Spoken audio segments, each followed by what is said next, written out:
السلام علیکم ورحمۃ اللہ وبرکاتہ نحمده ونصلی علی رسولہ الکریم اما بعد فاعوذ باللہ من الشیطان الرجیم بسم اللہ الرحمن الرحیم قال اللہ تبارک وتعالی فی القرآن المجید والفرقان الحمید بسم اللہ الرحمن الرحیم ذلك الكتاب لا ريب فيه هدى للمتقين وقال النبي صلى الله عليه وسلم إن الله يرفع بهذا الكتاب أقواما ويضع به آخرين۔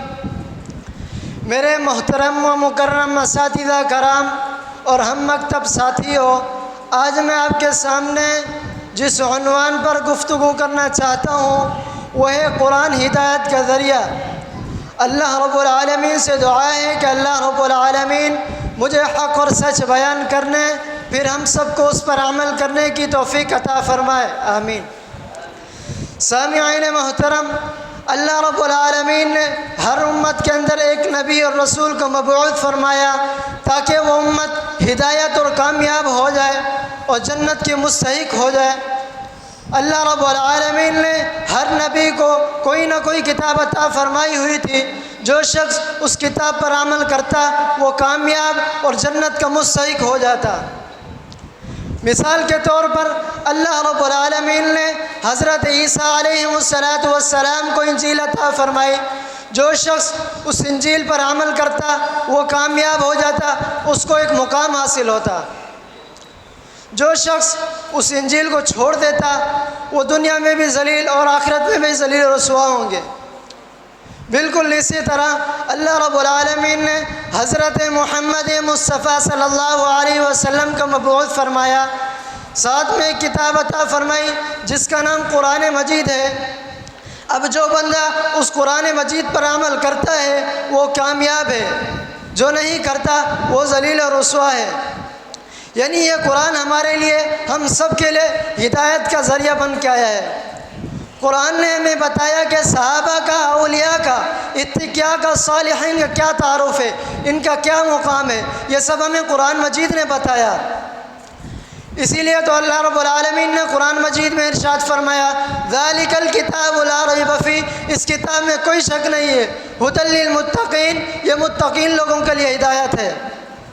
ایک دوسرے مقام پر ارشاد فرمایا ان ھذا القرآن یہدی للتی ہی اقوم، یہ متقین لوگوں کے لیے ہدایت ہے۔ ان ھذا القرآن یہدی للتی ہی اقوم، یہ قرآن ہدایت کا ذریعہ ہے قوموں کے لیے۔ اسی لیے تو حضرت عبداللہ بن مسعود رضی اللہ تعالیٰ عنہ اکثر کہا کرتے تھے کہ جس شخص کو سورہ بقرہ اور سورہ آل عمران یاد ہوئی اس کو معاشرے میں ایک خاص مقام حاصل ہوتا تھا۔ نبی علیہ السلام نے فرمایا ان اللہ یرفع بهذا الکتاب اقواما ویضع به آخرین، اللہ رب العالمین نے اس قرآن کے ذریعے سے کئی قوموں کو بلندیاں نصیب فرمائی تھی، کئی قومیں ایسی ہیں جنہوں نے نیست و نابود کر دیا۔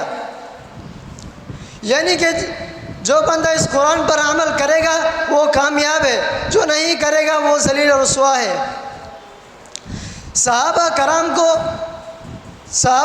کو کامیابی اور جنت کی ٹکٹ کس بنیاد پر ملی، کس لیے ملی؟ وہ وجہ یہ ہے کہ صحابہ قرآن مجید کے آگے یہ نہیں کہا کرتے تھے ہاں سوچیں گے بعد میں کریں گے یا کل کریں گے، نہیں، ان کا ایک ہی دعویٰ ہوا کرتا تھا سمعنا و اطعنا، ہم نے سن لیا اور اطاعت بھی کر لی، جس کی وجہ سے ان کو کامیابی اور جنت کے ٹکٹ ملے۔ اسی لیے تو علامہ اقبال رحمہ اللہ فرمایا کرتے تھے